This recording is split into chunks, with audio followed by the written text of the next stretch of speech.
Sir, yesterday the Rajya Sabha took up discussion on the finance bill and they have sent back the finance bill with altogether 5 different amendments. Now, what is the procedure in this case? Since this is a money bill, 109 says that if the money bill, if the House of the People does not accept 109(4), if the House of the People does not accept any of the recommendation of the Council of States, the money bill shall be deemed to have been passed by both houses in the form in which it was passed by the House of the People without any of the amendments recommended by the Council of States. This is a provision in 109(4). So the House can reject the recommendations made by Rajya Sabha. There is a provision for that in the rules.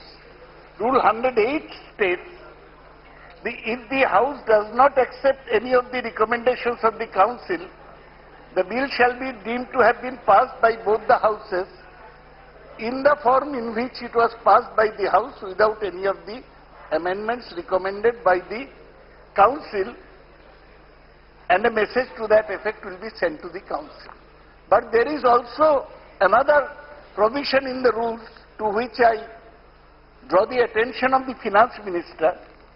The Finance Minister can also accept some of the recommendations of the Council. If the House accepts, in 107 says, if the House accepts any amendment or amendments as recommended by the Council, the bill shall be deemed to have been passed by both Houses with the amendment or amendments as recommended by the Council. Matlab, this House can also accept the amendments that have been placed by the Rajya Sabha. Now, the question is whether the government should respond to the call of the Council of States and accept some of the recommendations that have been made. Now, what are the recommendations that have been made? Before I speak on that, let me point out that we had, at the time of discussion on the debate on the finance bill, we had mentioned one, that many acts have been amended through the finance bill which should not have been done. Apart from 10 acts listed in the bill, large number of changes in the matter of tribunals was made. We had said that this need not have been included in the finance bill, which is a money bill. The government rode roughshod over all our amendments and went ahead. We also mentioned that one of the provisions in the finance bill is to link the Aadhaar number to the PAN card. We had objected. But since then, Supreme Court has given a judgment, observation, you're right, sorry. Oral observation that yes, for opening of bank accounts or for having a PAN number, the Aadhaar card can be made mandatory or allowed. But the Supreme Court also observed that for any further public interest programs, like it had done for the midday meal, the government had done. In case of subsidies. In case of subsidies, Aadhaar card should not be made compulsory. So that point that we had made with regard to the Aadhaar card being all powerful, I repeat again. And again, another point has been made that whether Aadhaar card, overuse of Aadhaar card is leading to leakage of data and breach of privacy of individuals, because Aadhaar card will contain all my details, and if everything is linked to the Aadhaar card, government will have at its fingertips any facts about the private accounts of any individual which is to be objected. Another thing we had objected at the time of passing the finance bill in Lok Sabha, we had mentioned that this matter of electoral bonds and electoral funding has been included in this.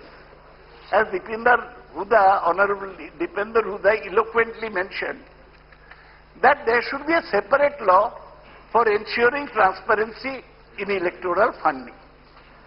It should have been done, but it has not been done. It has been included in a so-called omnibus finance bill. Now, having said this point, let me go to the actual amendments made by the Rajya Sabha. One is, Rajya Sabha has said that in section 132A,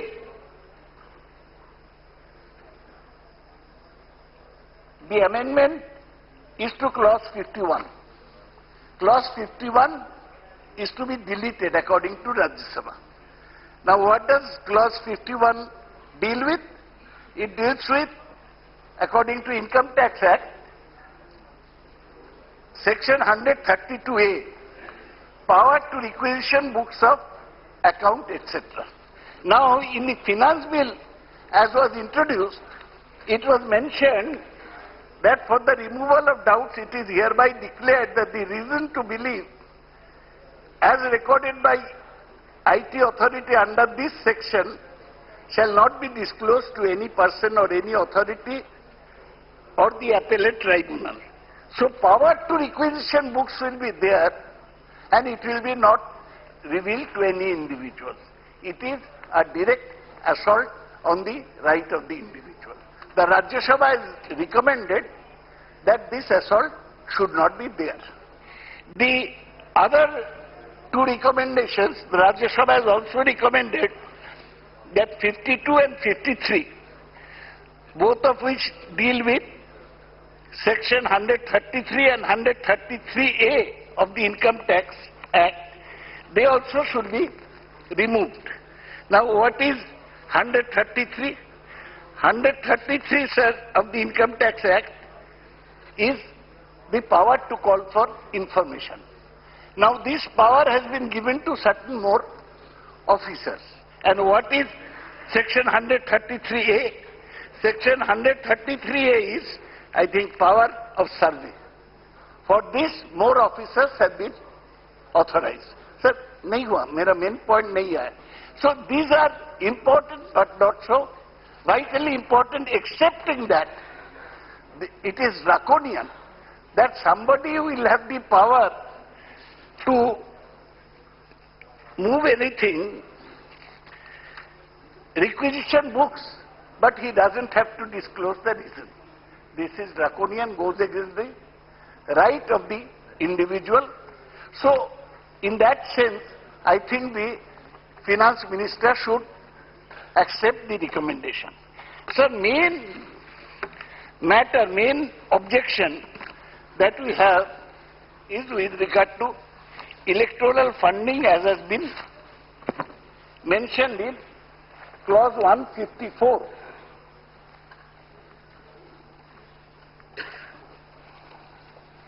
of the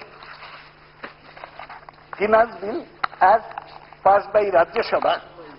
There, the amendment has suggested that the word which shall not be above 7.5% of net profit of the last 3 financial years.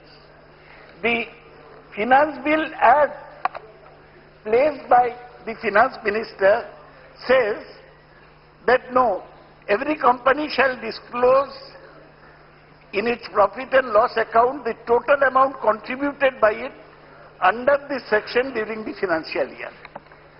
Now, the amendment says that it shall not be more than 7.5%. Otherwise, as Dipender Huda said, the company may contribute whole of its profits to the ruling party, and that would be legally sanctionable.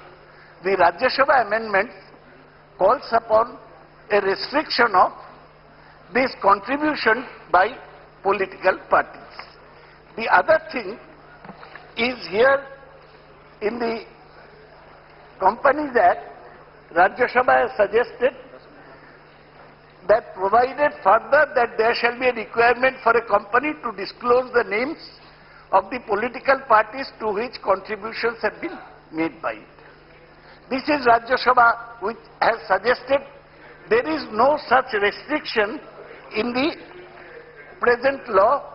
You can see after line 40 says, provided that a company may make contributions through any instrument issued pursuant to any scheme, notified under any law for the time being in force for contribution to the political party. The main demand of the Rajya Sabha is that the names of those who are contributing should be revealed. I think this is a very reasonable amendment, and the Finance Minister himself belongs to the Rajya Sabha. He may once bow to the wishes of the Council of States and agree to at least one of the recommendations of the House to which he belongs. It will only be democratic. Madam, our intention is that the bicameral system is there for checks and balance. Just because a party has a majority in Lok Sabha, it should not write roughshod over the opinion of the other house. That's why it is my humble submission, madam, that I have mentioned these different matters in which this has been done. I am again saying that the procedures of this house are being violated in the sense that we are making this finance bill into a comprehensive compendium of different laws instead of a plain bill to announce the tax proposals of the government. In general, we have objected to it, and again I support the amendments made in the House of the in the Council of State towards the amendment of this matter. Thank you very much.